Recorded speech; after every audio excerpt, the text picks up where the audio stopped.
이란 상황이 걷잡을 수 없이 격화되고 있다. 평화적으로 시작된 시위에 대해 이란 정부는 시위대를 폭도로 규정하고 사형까지 언급하며 강경 대응에 나섰다. 인터넷과 통신망을 전면 차단한 가운데 시위대를 향해 실탄을 발포했고 이슬람 혁명 수비대 지상군까지 투입해 유혈 진압을 벌이고 있다. 정확한 피해 규모는 통신 차단으로 확인이 어렵지만 외신과 인권단체 일부에서는 사망자가 수천 명, 많게는 만 명에 이를 수 있다는 추정까지 제기하고 있다. 2022년 히잡 통제로 촉발된 여성 삶 자유 시위 때보다 희생 규모가 훨씬 클 수 있다는 전망도 나온다. 이는 명백한 국가폭력이자 학살에 가까운 진압이다. 이에 대해 참여연대를 포함한 한국의 주요 진보 시민단체들은 이란 정부의 폭력 진압을 규탄하면서도 동시에 미국의 개입 가능성에 대해서는 강하게 반대하고 있다. 변화는 외부의 개입이 아니라 시민들의 비폭력 저항으로 이뤄져야 하며 미국의 개입은 사태를 악화시킬 뿐이라는 주장이다. 이는 좌파 진영이 오랫동안 유지해온 반제국주의 인식과 일관된 시각이다. 하지만 바로 이 지점에서 심각한 딜레마와 모순이 드러난다. 국가가 시민을 향해 총을 쏘고 사형을 언급하며 공포로 통치하는 상황에서 가해 정권을 규탄하는 것과 동시에 외부의 압박과 개입을 원칙적으로 배제하는 태도가 과연 현실적인 해법이 될 수 있는가 하는 문제다.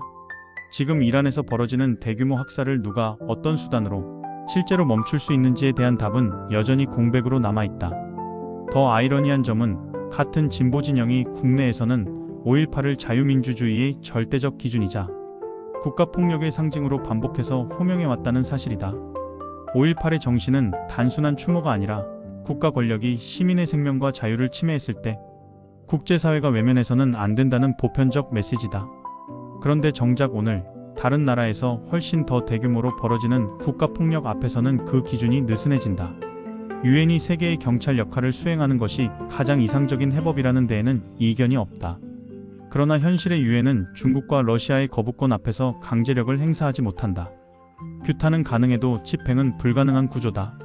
이런 상황에서 미국마저 모든 개입에서 빠져야 한다고 주장하면 국제 질서에는 힘의 공백이 생길 수밖에 없다. 현실적으로 미국은 완벽하진 않지만 세계에서 경찰 역할을 해온 주체였다. 불편하고 때로는 실패도 있었지만 최소한 공개적 학살과 노골적인 국가폭력에 대해 압박과 제재, 개입의 가능성을 통해 억제력을 행사해왔다. 반대로 그 자리를 채우려는 중국은 인권과 자유를 기준으로 움직이는 존재라기보다 힘을 앞세워 약한 나라를 압박하는 깡패 국가에 가까운 행태를 보여왔다. 미국이 물러난 자리에서 중국이 영향력을 확대해 온 사례들은 이미 여러 지역에서 반복되고 있다. 이란 사태를 통해 드러나는 진보 진영의 딜레마는 바로 여기 있다. 국가폭력은 분명히 규탄하지만 그 폭력을 실제로 멈출 수 있는 현실적 수단과 주체에 대해서는 말하지 않는다.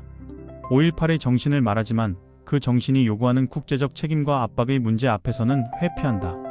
도덕적 선언은 있지만 실행 가능한 해법은 빠져있다. 자유민주주의의 가치는 구호만으로 지켜지지 않는다. 그 가치를 현실에서 작동시키기 위해서는 불편한 선택과 어려운 딜레마를 감당해야 한다. 미국의 역할을 무조건 부정하는 순간 학살을 억제할 수 있는 최소한의 현실적 수단도 함께 부정된다. 그 결과 남는 것은 정의가 아니라 무력감이다. 이란에서 지금 필요한 것은 감정적인 구호가 아니라 일관된 기준이다. 국내에서는 절대적 기준을 들이대고 국제 문제에서는 상대화되는 기준이라면 그것은 보편적 인권이 아니다. 5.18의 정신이 살아있는 가치라면 그 정신은 오늘 이란의 거리에서도 동일하게 적용되어야 한다.